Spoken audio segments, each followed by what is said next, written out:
Welcome. This is Chops and Pops. It is September 13th, 2015, and all the sights and sounds to be seen and heard. You are here with us. Thank you so much for listening here on our YouTube channel. I am Andy.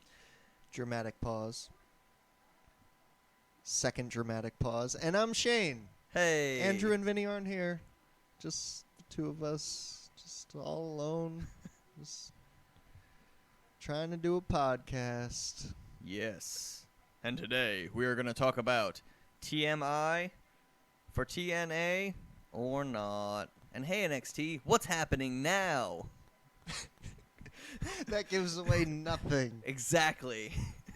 So yeah, some stuff going on with TNA, some stuff going on with NXT. We're going to talk about all of it. Yeah, it's not a whole lot of like big stuff, but there's just some little stuff that all happens in a certain group. It's all worthy of being talked about, basically. Yes. We still need to address it all. So what do you want to start with first? The fun stuff or the not so fun stuff?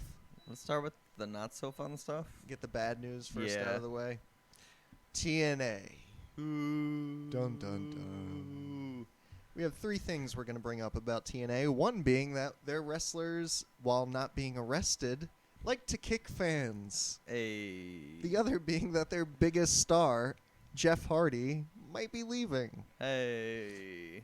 But the good news is that they finally have episodes announced for the month of October. So I guess that means they're not getting canceled off of Destination America. Hey. So hey, there's some silver lining. So let's talk about Gunner. Gunner. Are you familiar with Gunner? I know you didn't hear about this story. You don't even know who Gunner is. I don't even.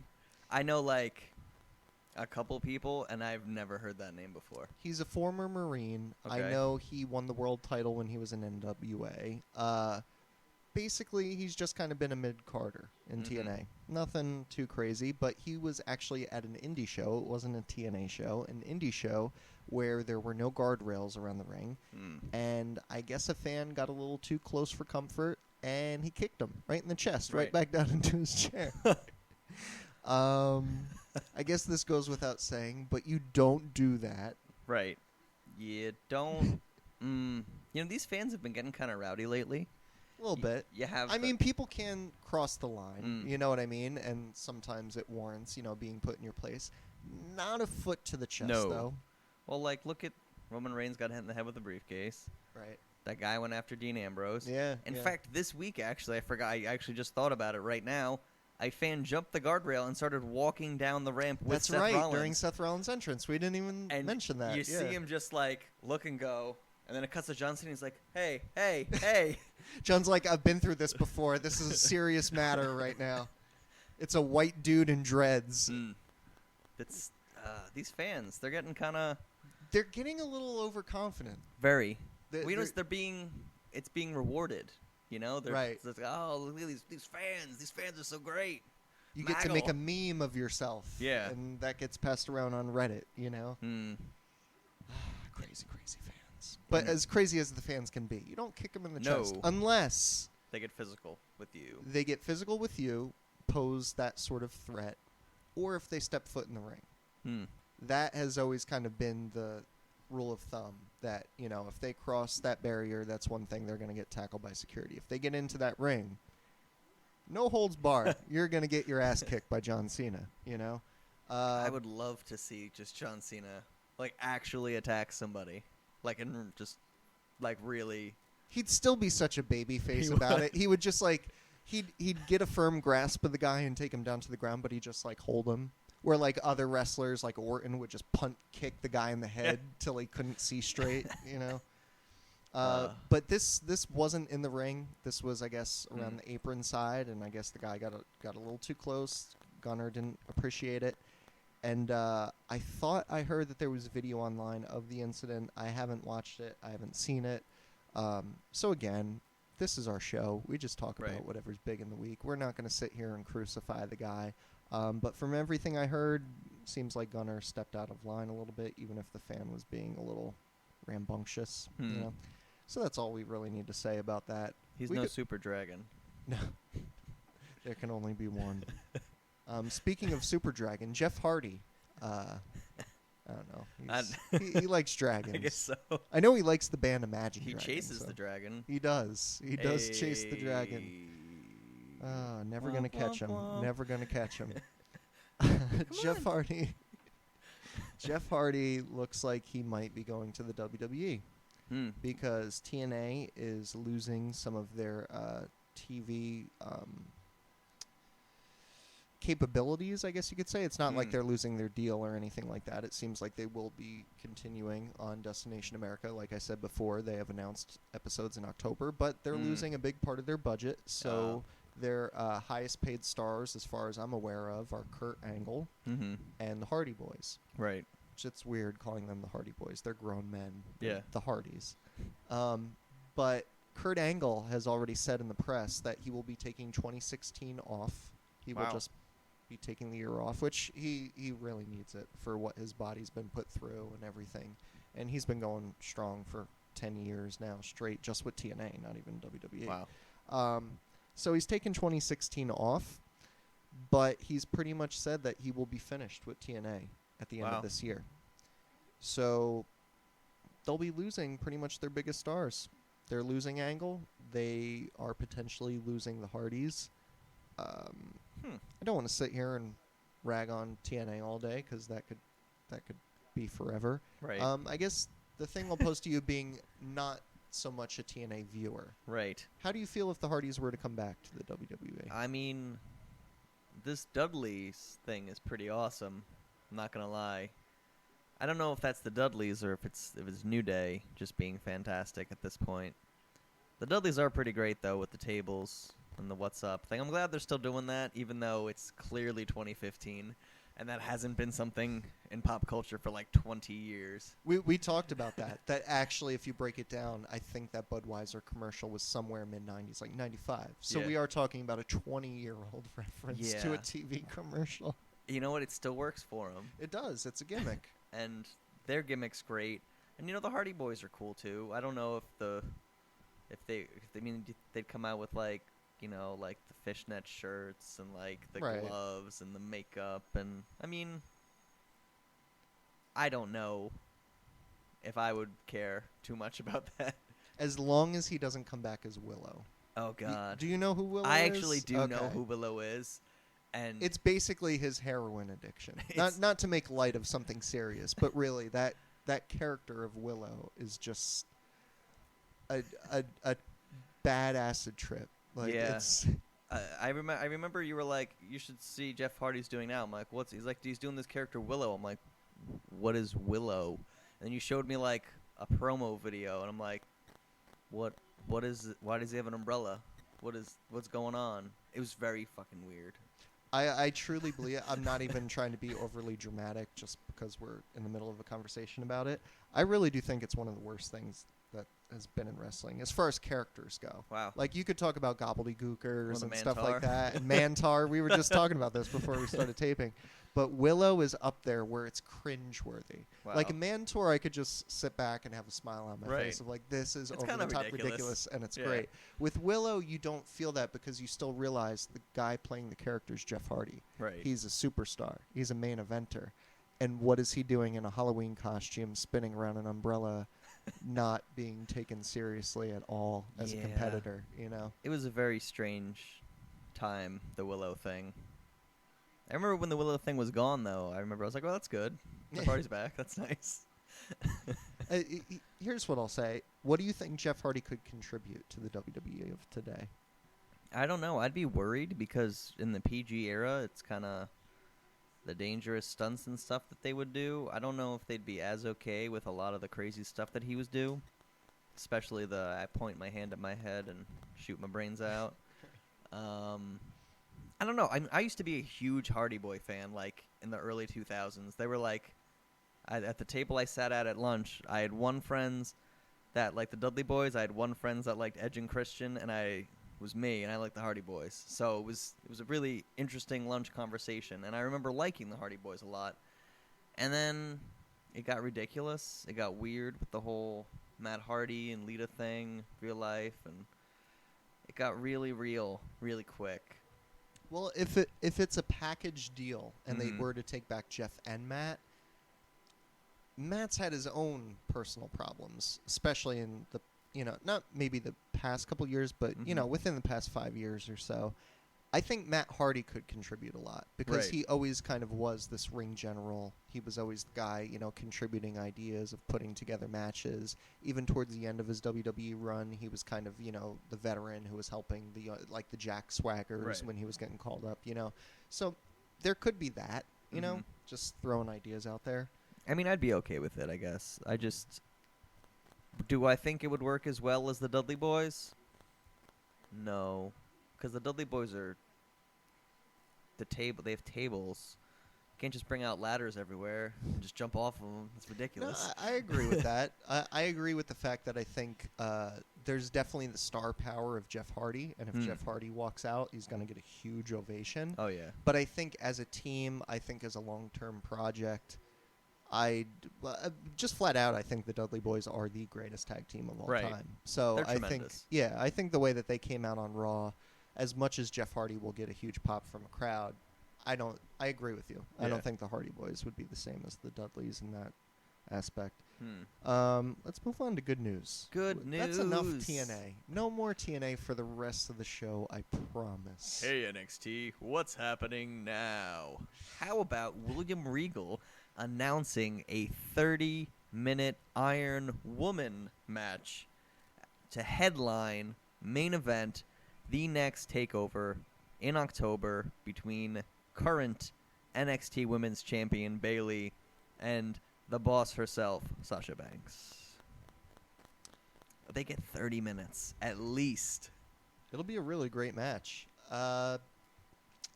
See, this is where we need to do our homework Right. because we are big wrestling dorks and we know a lot and we are familiar with a lot of different time periods. I don't remember 100% positively surely if they've never done a 30-minute Iron Woman match. If they did, it would have been with Trish and Lita. Right. I don't think there's anywhere else in time it would have ever happened. Unless we're talking like, in the 70s with Fabulous Moolah. Then, Right. I'd be clueless. But if it ever happened, it might have been with Trish and Lita, although I don't think they did. Mhm. I don't think they would have done it with Trish and Mickie James when they were doing their feud. I don't think that ever happened. So potentially, at the risk of being completely false, I do believe this would be the first Iron Woman match on WWE TV. Right. Which is a big deal. That is huge. Yeah. It's going to be I think it's going to be tremendous. They had a great match at the last one. Brooklyn. Yeah, and Actually, that sets up a really great question I've been meaning to ask you specifically. You told me that even though by the end of the year we might separate the companies and, rank match of the years for each company, you told Right. me regardless, whether it's WWE, NXT, outside companies, whatever, your favorite match of the year so far has been Sasha Banks versus Becky Lynch yeah. at the NXT pay-per-view. Did Sasha Banks versus Bayley top that for you? Oh. No.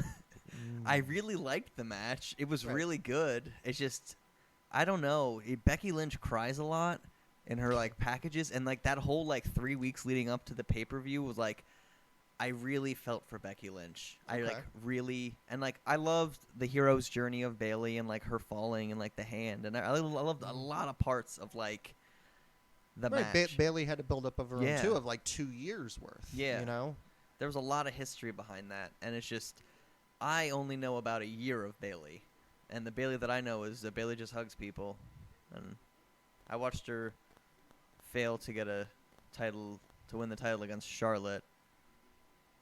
I don't know. According to the internet, it says the WWE announced his first ever Iron Woman match. Okay.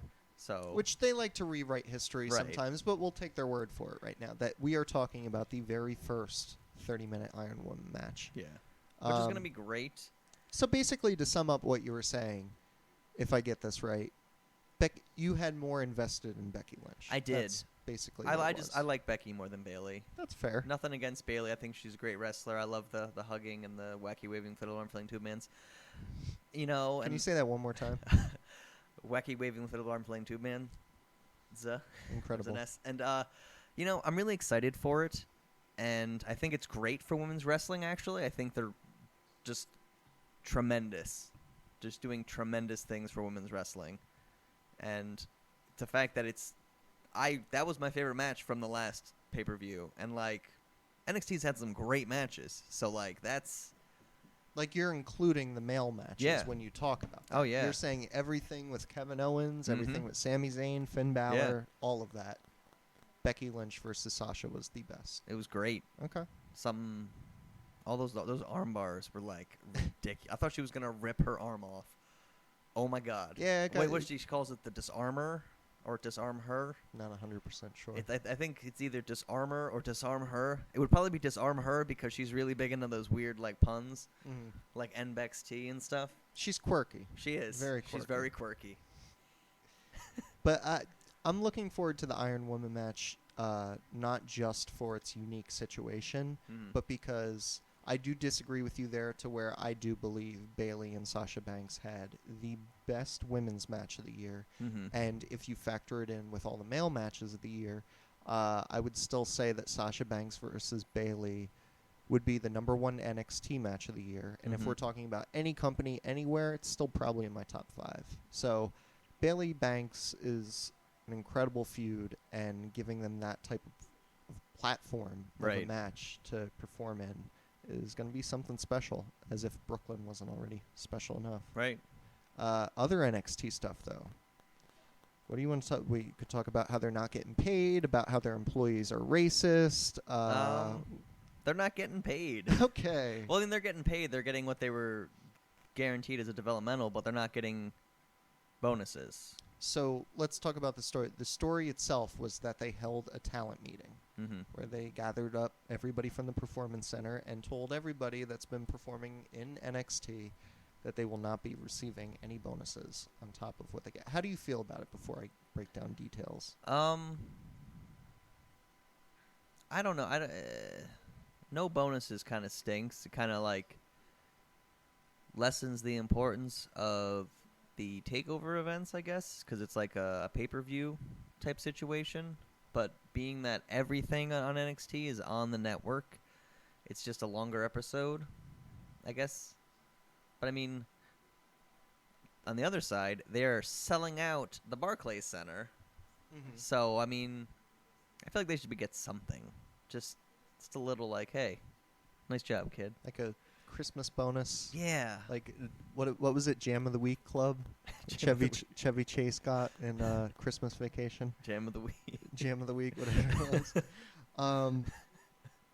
See, for me, I'm just gonna say on the flip side of it, this isn't just an NXT conversation, or this isn't even just a WWE pay conversation. To me, this is something that any viewer or listener could actually relate to, because I think it goes with companies and the idea of who you work for, and business strategy and breaking down everything when you own a business and you have to run one. Sometimes the perception can be that there's a lot of money being made and there's this whole big pot, and you could be one of the biggest contributors, you know, just giving your life for this, and you're only getting a coin or two. You know what I mean?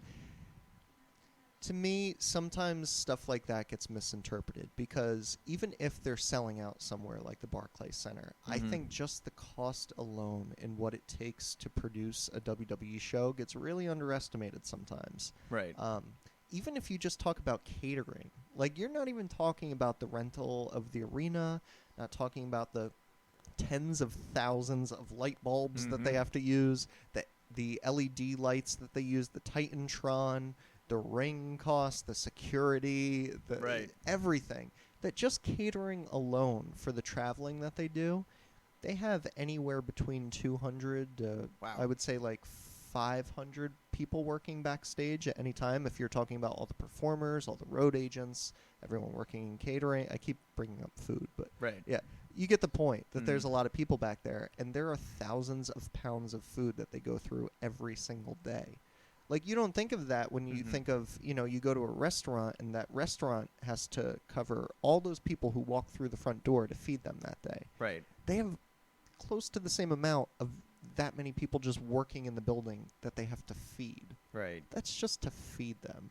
Now you have to put together a television show Right. with about 17 high-definition cameras, Mhm. and you have to pay the camera operators.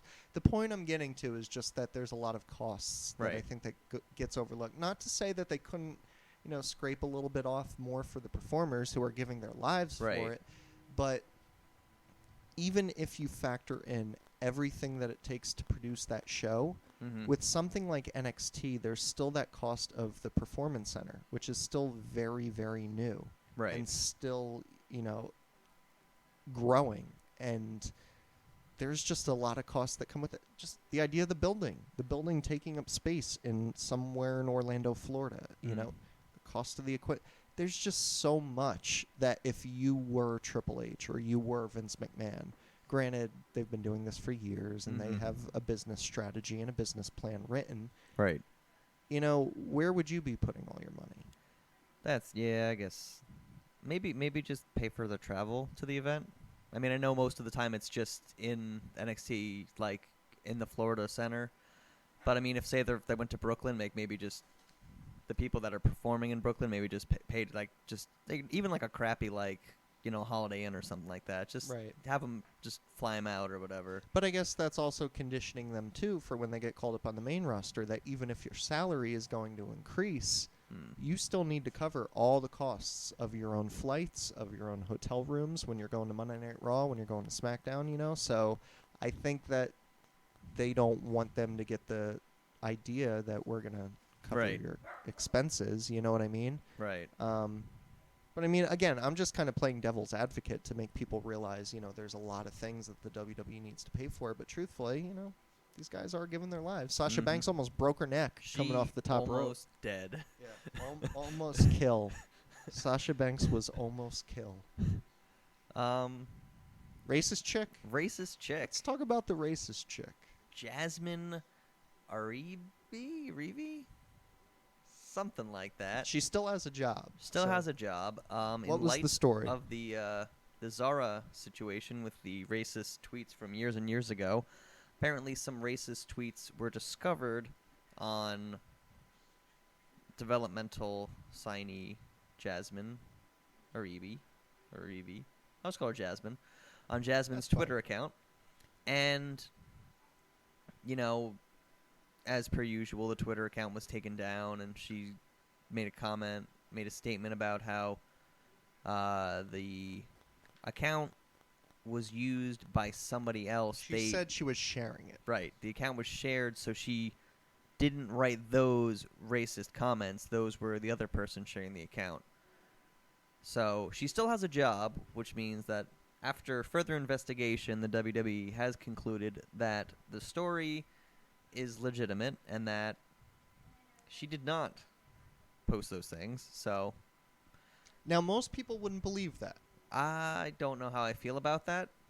I just feel that the WWE has no reason to protect her. Right. Other than that they signed her and thought she had potential, she has no value right now. Right. If she was getting way too much negative attention for them, just flick her off like a bug. Yep. You can fire her, never think about her again. The idea that they went out of their way to put out a public statement saying that they looked into it and found out for sure from what they found Mm-hmm. that it was her friend that posted the racist comments, I kind of believe it. Right. Just because they wouldn't take that risk with somebody who wasn't Right. worth any value to them. Right.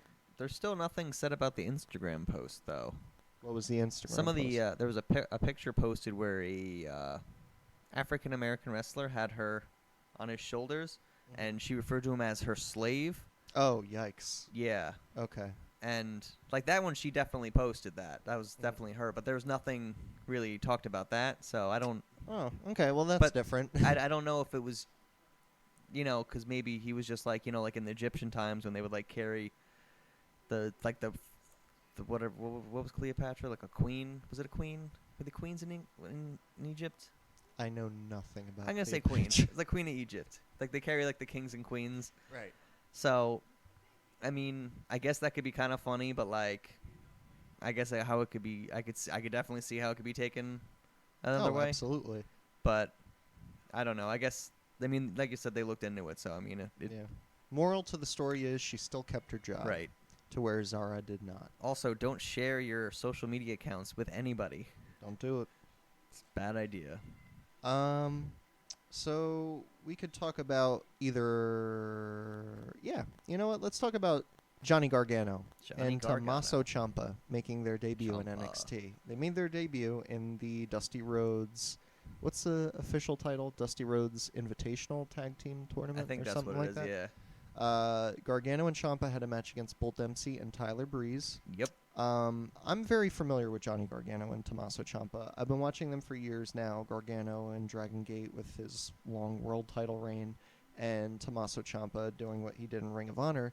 You never really watched them, so I like getting that outsider's perspective of, even though everyone's thinking of it as the indie darlings getting their big shot in the big time, you not knowing them, seeing them just as two other faces of two new guys, just like anybody else would. They could be football players, models, whatever. How do you feel about Gargano and Ciampa? I wasn't, like, blown away by them. I mean, the way that William Regal's like, these are the best guys out there right now. These are the best free agents in the industry. And you're like, okay, well, this could be something great. So you have a very high bar set for yourself already. And I don't think having them verse a Bull Dempsey and a uninterested Tyler Breeze really worked for them. What do you think would have been better? Like, do you think they should have had enhancement talent that they should have went over and made them look strong? Or do you think that... Not enhancement talent, but maybe like, what are they, Dawson and Sawyer are them? Oh, Sawyer Fulton? Sawyer Fulton, that's it. Scott Dawson. Is it Scott Dawson? Something like that. Yeah, those guys. I actually like them. Yeah, them, they're like tough. And I feel like that would work with the Ciampa guy. Like, as we said before we started recording, he seems very mean. He's a little out there, and he's very angry. You referred to him as the Sicilian psychopath. Yes, I could see that. Yes. But I like Johnny Gargano. He looked good. Yeah. Johnny looked good. Gargano's really good. And the match wasn't bad. I mean, I love Bull and him slapping his stomach and saying Bullfit. He was like, what was it? Oh, the New Day chant. Wasn't he doing the New Day? Dempsey's gorgeous. He was like, right. No, that's right. Dempsey's that was great. That was actually really great. But it wasn't, I don't know. So if you had to pick one over the other, you would say you're more into Gargano than Ciampa? Yeah. That's fair. Gargano actually was offered a WWE deal over 2 years ago, and he turned it down. He had just won the world title for Dragon Gate USA, and the best excuse I ever heard him say was he actually thought that he had to carry the company at the time, and he thought he would have left them stranded, and he felt he needed more to learn. Wow. So he turned down a WWE deal, which is very unheard of. Right. But obviously he was good enough that... They gave him another shot. Yeah. Exactly. For somebody who's familiar with them, I actually thought they looked great. Being that they're two guys who never really were that familiar with each other. They were on two totally different ends of the spectrum. The only time I ever saw them wrestle on the same show really was PWG. Maybe Smash Wrestling in Toronto, but I'm not that sure. But they were really kept apart. They were never really a tag team. I thought they worked together pretty well in a weird, unorthodox way as a unit. I wouldn't say I felt the opposite because I thought Gargano looked great too. But Ciampa seemed to work a little bit better than I was expecting. I didn't particularly see Ciampa as being an NXT guy, and when I saw him in that tag match, I thought, okay, he can fit here, you know? But yeah, it'll be interesting to see where it kind of goes from there. Nice. Speaking of new people, though, Kana. Asuka. That's not like her full name. It's that. Her new name. Her new name is Asuka. Kind of like Kenta became Hideo Itami. Right. Exactly. Kana became Asuka. Exactly. You know, I really don't even think about him as Kenta. I really he's Hideo now. No, I feel the same way. And, you know, it's hard to break that habit sometimes with a lot of wrestlers. But I do feel if you have a strong liking of somebody that you're actually hurting them by trying to keep their old name around because it's showing that they haven't made any progress and it's showing that they haven't succeeded with the new character. That's why I love Jon Moxley as far as 2009, 2010. But I feel like if Dean Ambrose comes out and I chant Moxley, that's kind of disrespectful, you know? So Yeah, I think as great as Kenta was, as much as he established so much of a career for himself, he's Hideo Itami. Right. He's probably just going to be Hideo when he comes up to the main roster. Right. Just like Neville became. The one names. Yeah. But I'm really excited for her, actually, because a lot of these new girls are kind of green. Yeah. And it would be nice to see someone with a bit more experience. Who can really kick ass. Yeah. Like really throw them around. To really put her in there with Emma and, you know. Oh, my God. Sasha Banks. And Sasha Banks. Sasha Banks versus... I don't know how... I'm assuming it's Asuka. I saw it written on a website. I don't know the pronunciation yet, but Asuka versus Banks. It's probably Asuka, just so they can do the three chant. Asuka. Asuka. Asuka. Yeah. All right. You know, the one thing I'm kind of flawed with is, as much as I know about Japanese women's wrestling, I know there's a company called Stardom, which is really great. There's another great company called Ice Ribbon. Those are the two biggest Japanese women's promotions out there. And there's actually a couple good American women's companies that are getting popular now, between WSU, which actually does their shows not too far from us. They were just around Cherry Hill, where cool. Blue Pants was. Yeah, I was there yesterday and had no idea. Her name is Leva Bates, Blue Pants. And Leva Bates is one of the mid-card champions in WSU. Levi Bates, like blue jean Levi's. Get it, Blue Levi. Pants. Hey. But yeah, there's a couple good ones. Shine is getting popular in America, and Shimmer is another one. But yeah, in Japan, I'm not 100% sure which company she worked for, so I'm sure there's probably some fans right now cringing over the fact that I don't know this woman's whole history. But like you said, it'll be interesting to see her. The little bit that I read, she seemed like she's been around. Oh yeah, so definitely. That's good. I've definitely heard the name. I just am not as familiar. But that's Japan. Right. We live in America. We do live in America. I've started to realize the segues are exactly the same every week. We just talk about some are. other foreign country. They really and are. Bring it back home. It's like, oh, we're over here now? Well, guess what? Welcome to America. So, you know what's really cool? This is the first Sunday of real football. No longer the preseason. Can you smell the gridiron? Can you taste the beer, the nachos, the wings, and all of that sweet, sweet regret about doubling down on that last-minute bet with your butt at the bar? For the Patriots? Ooh, Deflategate? Am I right? I'm currently in 2 fantasy football leagues. One of them is for money, and the other is free. I don't know if I can handle this kind of pressure. My anxiety is through the roof right now. I was sitting in a bar, and I was trying to watch 6 different screens, and each screen had a different game, and each game had somebody else, and they were doing bad, and I'm freaking out. So, America, this is football, and pray for me as I try to attempt to figure this stuff out. Stay classy. Stay fresh. Wendy's, where's the beef? Oh my, good grief. Play ball. That ending That was pretty great. was very much not what I wrote down. Push yourself harder. Oh, I forgot about Bill this. DeMott. Bill DeMott. I tried my hardest, See, Bill. you talk about football, and Bill DeMott just shows up out of nowhere, and he's going to rip the jersey right off your shirt, off your chest. I don't... It's time for Chop of the Week. Bill DeMott. Yeah, speaking of Bill DeMott, let's chop some people.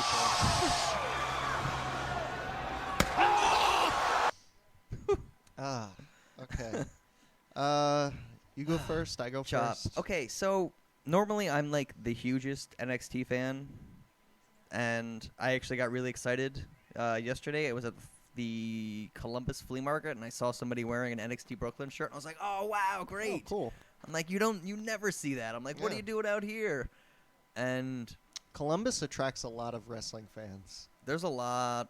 I wish there was like People outside of New Jersey have no idea what we're talking about right now. Columbus It's a flea market. Yeah, it's a flea market in West Central Jersey, and it's pretty fantastic. They have a large Amish section on Saturdays where I go and I buy garlic bread and apple and blueberry strudels. So they're terrific. So NXT's getting kind of like, because they're doing a lot right now, because with Sasha and Becky and Charlotte leaving, and like Adrian's gone, and Sami Zayn's out, and Hideo's out, they kind of, and Owens is like gone. There's so many people that are just like, that were huge in the past 6 months that are just kind of like gone.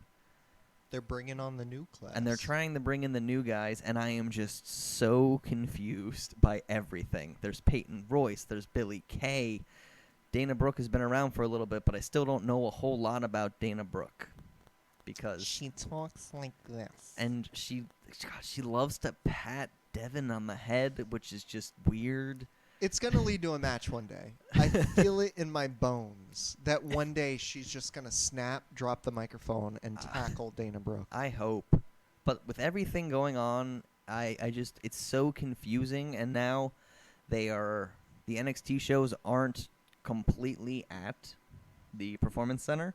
There were matches from other house shows, and there's just so much, and I'm so confused. So, what is your chop to NXT? My chop is mainly for the Dusty Classic, actually, the Invitational, because I feel like it's something that's in honor of Dusty Rhodes. The big NXT thing was the Performance Center, and the just absolutely monumental success of the developmental program down there in Florida, and I feel like it should all be taking place there.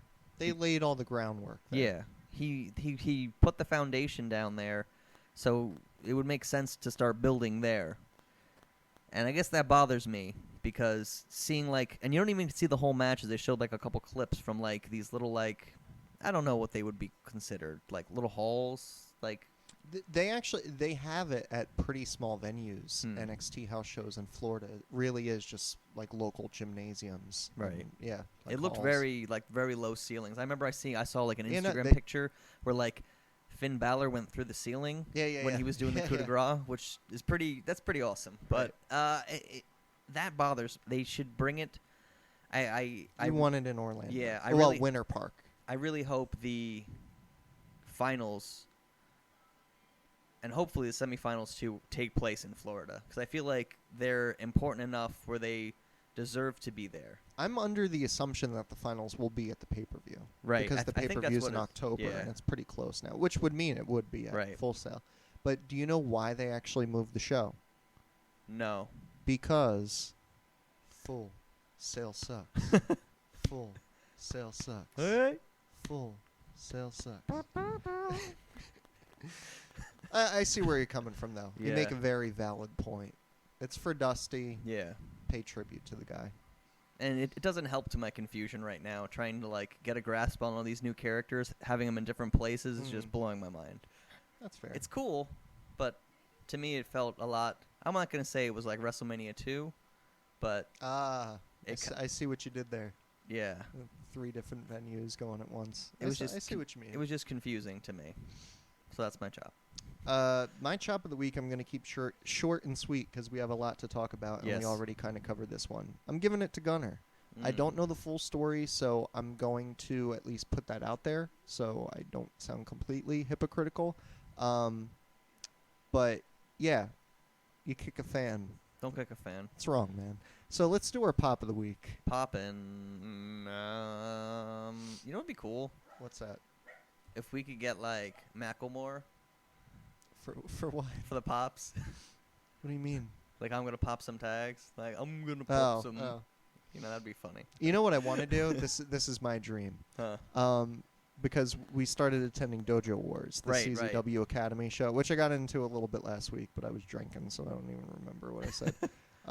But I would love it if we could have different members of the dojo chop somebody. Like, sort of like the intro Botchamania. Right. Like, say, I'm so-and-so, and these are your chops of the week, and then just chop the crap out of whoever's there. That would be great. That would be a great video introduction. But it's time for the pop of the week now. Oh my. It's loud. It's so loud. So, God, lately I've been such a New Day mark, and they're so terrific. And have you seen Kofi's shoes? I saw shoes very similar, not the same color, but same design, at a shoe store, and I almost bought a pair. Oh, you should have. If they were like black, I would have bought them. Black wing shoes would have been really. They were like this like ugly like burnt orange. Not really. They wouldn't match anything that I would wear. So Okay. other than the fact that they had wings, it would be kind of stupid. But in the backstage segment with Edge and Christian and the Dudley Boys, they're doing their normal New Day. They're clapping. They're the power of positivity. They're having their fun. Xavier Woods has his trombone, and he's all like, which for all of you video game nerds out there knows the Final Fantasy victory song, which when you fight a battle in Final Fantasy, when you win, it goes dun dun dun dun dun dun dun dun. Dun.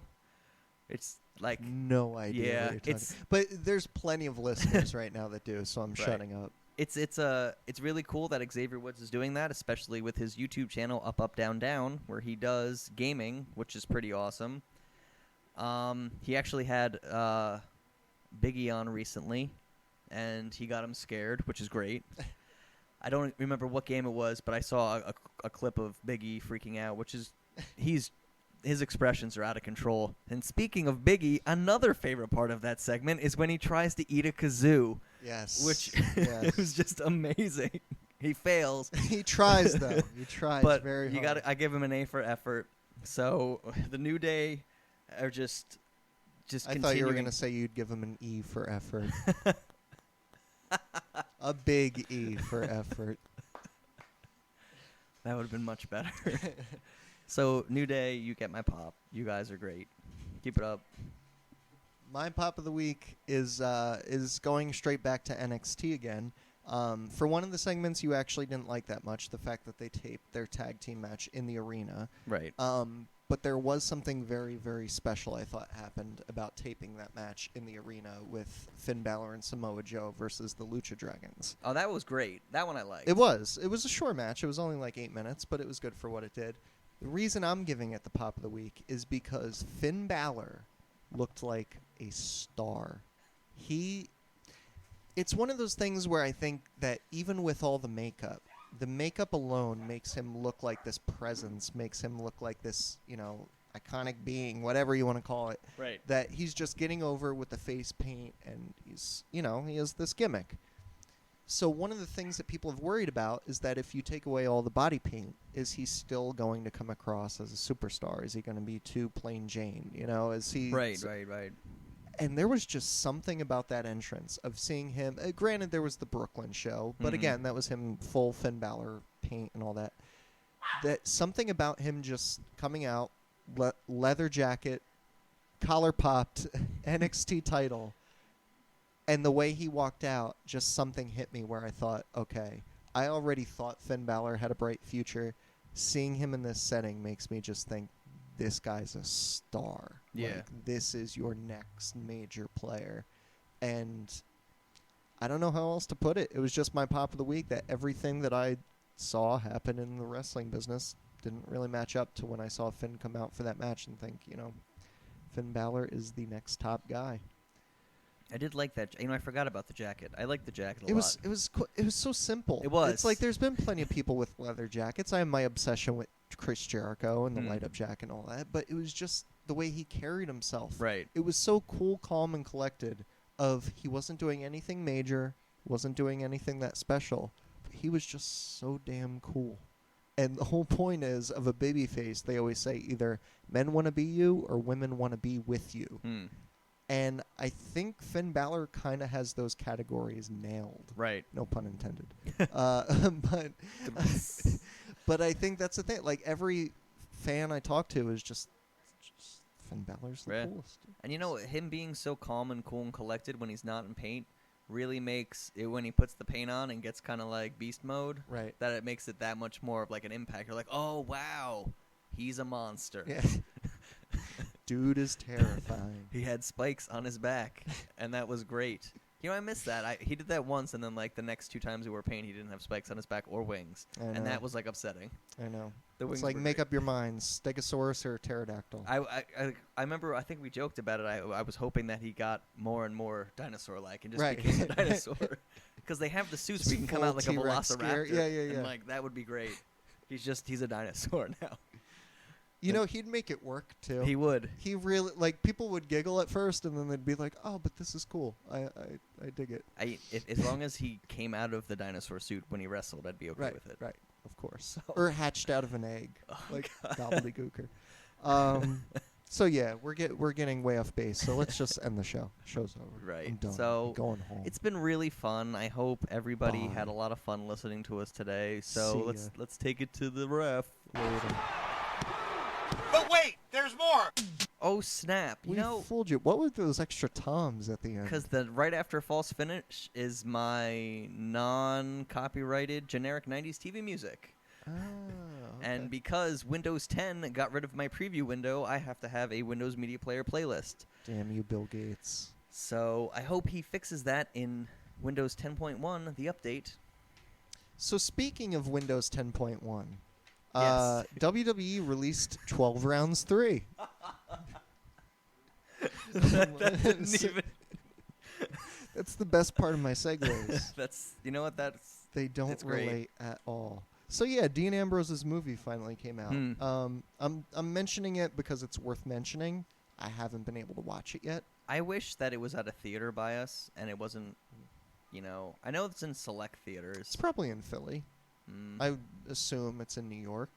I wasn't going to go to New York on 9/11 weekend though, No, so no, that no. wasn't happening. Oh, and you don't want to go this weekend. Was that? The Pope's coming. Oh, They're going to, shut the city down. It's going to be bad, actually. I actually got an email from my job that they're already, warning us. You maybe don't want to, be in Manhattan oh, for, the next 3 days. all right then. So, So speaking of the Pope, Paige and Alicia Fox got into a bar fight in Baltimore. and apparently it wasn't Total Divas related. Yeah, were they just said cameras eating. weren't around. They were just eating, and a fan was getting really pushy, asking for autographs. Well, the thing I heard, which I think it was literally just today, the story finally, because the news came out a couple days ago, but I just heard more of a full story. Paige was at some sort of Comic-Con this weekend, and she got asked about it, so she gave a little bit more detail. Mm-hmm. What it was Paige and Alicia Fox were doing karaoke. Oh, that's and there was cool. a fan that had a cell phone video and were filming them. And Paige and Alicia Fox were 3 sheets to the wind, having fun, which they're totally entitled to. Right. And they asked politely for the women not to film them for obvious reasons. Right. They didn't want to seem like there's some YouTube video that gets put, they're drunk singing, whatever. The woman didn't appreciate it. Then a couple of her friends got involved, and her and her friends threw drinks at Paige and Alicia. Oh, no. So then Paige and Alicia threw drinks back. And as far as I know, nothing ever got more physical than throwing the drinks, Uh-huh. but all the women got kicked out of the bar. That is the story as per Paige. I hope the rest of the story was they talked it over with the girls with some suplexes. Yeah. Because that would be great. I don't know what happened to a phone. It's broken. Sorry. Speaking of cell phones, Max Landis. Right. You know what? We spoke a little bit about this last week in our Drunken Stupor, which Here- hasn't been posted, but it will be. I will. You get a double. It's like a double album. We're releasing it today. Yeah. Double album. I haven't even gone back and listened to last week's episode. Right. There's a chance I might have told you this, so if this was it, just tell me if it rings a Okay. bell. But I don't think I did. Max Landis went Mhm. to PWG's Battle of Los Angeles, Okay. which was a week ago, 2 weeks. No, it was August, so talking 2-3 weeks ago now. This is the whole story. Mm-hmm. He was in the audience. Intermission hit. Mm. He bought pizza for the entire room. That's amazing. Isn't that the coolest You thing didn't tell ever? me that, and that is Okay. really cool. The news actually broke out on Twitter Mm-hmm. that a fan that was in the crowd actually posted the tweet literally as it sounds, just Max Landis just bought everybody in the room pizza, which is just a random statement That's enough awesome. to draw your attention. And then Max Landis confirmed it on Twitter of like, yeah, we're just hanging out. Figured I'd buy everybody pizza, sort of thing. He's just the coolest guy ever. Right. Hands if the down. WWE was smart, they would hire Max Landis to make definitely. Triple H like maybe not as vulgar as the wrestling is in wrestling video of Triple Right. H, but to do like a short like Even if he just did their video packages, Right. that guy is incredible. do like a 5-minute like video, including some of the stars that like WWE, because there are tons and tons of people in Hollywood that want to do something with WWE. Being a little Max Landis 5-minute short, like they like dun dun dun dun dun, dun more things about John Cena, and it's like the girl comes out and does the normal, like it would be great. It would be really WWE. You're wasting an opportunity here. And in any other normal situation, I would say Max Landis is better than that because Max Landis, again, I need to look into this. I don't know how I haven't looked into this yet, but I believe that new movie, American Ultra, is his. That's his directorial debut. I believe. You can check on it so I don't sound like an idiot. But even if he's directing movies in Hollywood right now that are getting, international releases, that doesn't exist with the WWE in terms of being better than that. Right. Because I can tell from his fandom that if Max Landis was offered a job with the WWE, In a heartbeat. I don't see him turning it down. Oh, no, I don't he- care if he has a Hollywood movie. The dude would work for the WWE. And he would love every second of it. Yeah. He would just, Triple H would be like, "Hey, Max, I might give you a job." And it's like, yes, Yeah. yes. Who would say no? I don't. If Triple H came in right now and was like, "Hey guys, you want a job?" It's like, "Yep, Yeah. Okay. Podcast for you guys? Sure. you got it." Speaking of movies, though, and this actually is a real transition. All right. And we have a little bit of a personal attachment to this one. Rowdy Roddy Piper has a movie that was released this past weekend. Mm-hmm. Now, why does it have a personal connection to us? Because it was released at the Toronto International Film Festival. Reason I say that for listeners who don't know, we go to the Toronto Film Festival every year, but we had to skip out this year. We could have seen it. Damn it. That hurts. It's a called little. Portal to Hell. Portal to Hell. Portal to Hell premiered at the Toronto Film Festival this weekend, and it is one of Roddy Piper's last movies that he filmed. And, I hope to see it eventually once it makes its way to DVD. Keeping it in Hollywood, though, Steve Amell raised $300,000 for charity this past week. They made some sort of T-shirt for his match with Stardust. Mm-hmm. And, 6 figures is serious enough, especially in 1 week. $300,000, Steve Amell? Damn. That's pretty job. good. Good job. He seems like a really nice guy, this Yeah. Stephen Amell guy. Mm-hmm. And I would like to see more of him, even though Stone Cold was very much against him. He spoke very not favorably of him. About a Hollywood guy getting into a match? Yeah. I They didn't agree. like him looking so good in the match. Right. He was like, you can bring him in, but you have to have him lose. Like when they brought in like Pete Rose and stuff like that. You know what? I 100% agree. And actually, the network has been re-airing last year's Night of Champions. Mm-hmm. I completely forgot about how Florida Georgia Line came out to the commentary table during Dolph Ziggler's match. Ugh. And they end up getting physical in the match and punching somebody. It's escaping me right now because I was trying to just block it. Who did he hit? It was in... Who did Dolph Ziggler fight last year? It wasn't Orton. That was 2 years ago. It was Ziggler and Miz. I think it was Miz. It's probably Miz. And I think they might have punched out Miz. Even if it is somebody lame like Miz. Florida Georgia Line, knocking out wrestlers, not cool. Not cool he at all. wrote American Ultra. Oh, he wrote it. Yeah, his Max directorial Landis. debut was Me, Him, Her. It was like a indie comedy. Right. He's also writing Victor Frankenstein Okay. with Harry Potter. I forget his name right off the top of my head. Nope. People know. Nope. The The guy that Harry- plays Harry Potter, Harry Potter. which I love him. I think he's actually a tremendous actor. And James McAvoy, the guy who plays Professor X. And Okay. he was also in Wanted. That's going to be great. He also wrote Chronicle, which was great too. Oh, he wrote Chronicle. Yeah, he that wrote was an incredible movie. That was a really cool take on a like Special superhero type- powers, Yeah. superpowers. I thought that was really cool. Speaking of T-shirts, though, T-shirts. if we're going to talk about Steve Amell raising $300,000 for T-shirts, and this is a real segue too. Cena got a whole bunch of T-shirts printed. Spoiler alert: the champ is here. And his name was John Cena. I've been seeing so many of those on like Reddit and stuff like that lately. There's been so many more friends of mine that aren't wrestling fans that have been bringing up that prank phone call. It's weird. For those who don't know, there's a famous prank phone call of using John Cena's music. And I think it was Elvis Duran in the Morning Zoo did it. Because Elvis Duran is actually a huge wrestling fan. He loves The Undertaker. But who doesn't?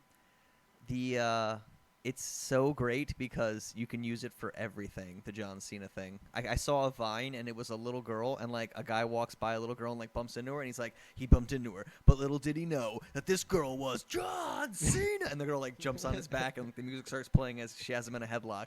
And it's just ridiculous, and it works for, like, everything. It's like, baby, who's on the phone? Oh, it's John Cena! Well, he sounds hideous. So, speaking of The Undertaker, That's true. which works as a segue. Again, another segue that works. I think the segues work best in the false finish. Yeah. So The Undertaker felt really good about his SummerSlam match, which I felt good about his SummerSlam match. I thought it went... Yeah, it was the besides finish the is ending, what ruined it. Yeah, everyone I thought kinda it agrees was a on good that. match and made a great Botchamania moment with the Mockingbird segment. Yeah, sitting up and screaming in each other's faces. It was glorious. So he might not be retiring at this WrestleMania. I heard that they actually had to perform back surgery and cut him open and found actually in the back of The Undertaker that there is an Energizer battery. And he keeps going and going and going and going. He is going. For me, this is a whole topic that could take up way too long, and we got to wrap things up soon, so I'm not going to get into the whole like Taker's career thing. The only thing I'll say about it is I thought that it'd be so perfect for him to wrap things up at 32. For being his home state, for being literally the largest wrestling show that has ever been held. What are you going to do? Wait one more year, wait 2 more years where it's not a home state show, it's not the biggest WrestleMania ever, and you just pushed a little harder just to do 1, maybe 2 more Manias? I feel like the story has told itself. I'd love to watch Taker wrestle for another 20, 30 years. Right. But, when it's time, it's time. It is time, and with how good the SummerSlam match was, if he can have a as good, if not better, last match at WrestleMania, I think that would be a fitting end for The Undertaker. Absolutely. So I hope he makes a good decision and does that, and I don't want to see him die in the ring. No one does. And yeah, time will tell. WrestleMania still hasn't happened yet. We're still a ways away, even though we're getting closer and closer every day. I'm going to do a speed round because we really need to wrap things up. Okay. Because these don't really need too much talking about, but I'm just going to acknowledge them. Okay. More international stuff. Pro Wrestling Noah. They've basically been taken over by this group called Suzuki Gun, led by Minoru Suzuki, which is a famous Japanese wrestler, real stiff guy in the ring. He is facing basically one of the last contenders standing. What they've done is they've kind of done the whole NWO thing and taken over the company. Right. And he took the world title, run out of competitors, and they're down to the last one, which is Takashi Sugiura. And that event is this weekend, so just to acknowledge that. Last night was CZW's Chris Cash Memorial. They had a ladder match that was really incredible with Bayley and AR Fox against Speedball Mike Bayley. There was a spot where Bayley basically crushed a steel chair on his back after being flipped off the top rope. Me explaining it will not do it justice. Just watch the video because it is literally terrifying. Ring of Honor's pay-per-view is this Friday in San Antonio, Texas. I highly recommend you check it out because the card is incredible, with Jay Lethal pulling a Seth Rollins where he has the world title and the TV title, and he has to defend them both against the guys in Red Dragon. And Biff Busick is signed to NXT, so he will be having his last match in Beyond Wrestling this month in a round-robin tournament. which maybe I'll get into more next week. Hmm. But yeah, he's signed. He'll be in WWE soon, which will be fun and interesting. But that's about it. All right. So, that is it for us here at Chops and Pops. You should like our video. And there's a little button underneath the it. video you're watching with Do a little it. thumbs up. Hit that. If you don't like it, I'm not going to say hit the thumbs down button, but give us some sort of feedback. Leave us a comment. Shoot us an email at chopsandpopspodcast@gmail.com.